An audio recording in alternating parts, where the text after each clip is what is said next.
My character is Riley Wallace, and he is a paraplegic who comes into Dixon and Amy's life via physical therapy. The one thing about this character is you might not always like him, he might come across as a jerk sometimes, but he's going to say what a lot of people are thinking but not saying. And whether it's about his sex life in his wheelchair or how Dixon needs to get over himself and stop being a baby and get better. They got me a wheelchair like 2 months in advance, so I got to wheel that around the house and the neighborhood and just kind of see how you get looked at different or treated different. It's really interesting, actually. It's even more interesting when they find out that you're not actually handicapped. They'll like move out of the way and ask if I need anything and like apologize for being in the way. And then all of a sudden when they call cut and I just stand up, you see their faces like just confused, and I have fun with that. There's a lot of Lanny fans out there that want to see Liam and Annie together. Those people crack me up because they're so serious about it. And they want it so bad, and it's just a TV show. To the fans, thank you very much for supporting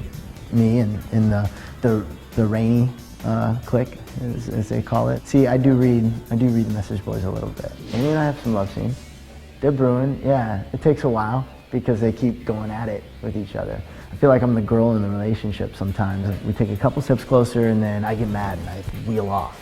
Me personally, I like somebody that pushes my buttons. I like somebody that wants to question my opinions. And I think that sometimes makes a stronger connection in the end. Nobody wants somebody that just agrees with them all the time. Everybody on that cast is actually really, really close. There's no cattiness that I expected. They're like brothers and sisters. I mean, it's a little intimidating because you want to be like that with them, but you can't force it. You just have to let it happen. My high school could not have been more different than Beverly Hills High School. I went to a farm school called Alburnett in the middle of nowhere, Iowa. You know, we didn't have drugs. We didn't really have any of those kind of problems, any gang violence. If you stole somebody's horse, that was like, a crazy night was like stealing a can of beer from our dad's fridge in the garage and like going to the middle of a field and cracking a warm beer open. I remember watching the original 90210 when I was in high school. So now to be on the show and knowing that there's still those kids in Alburnett, Iowa watching,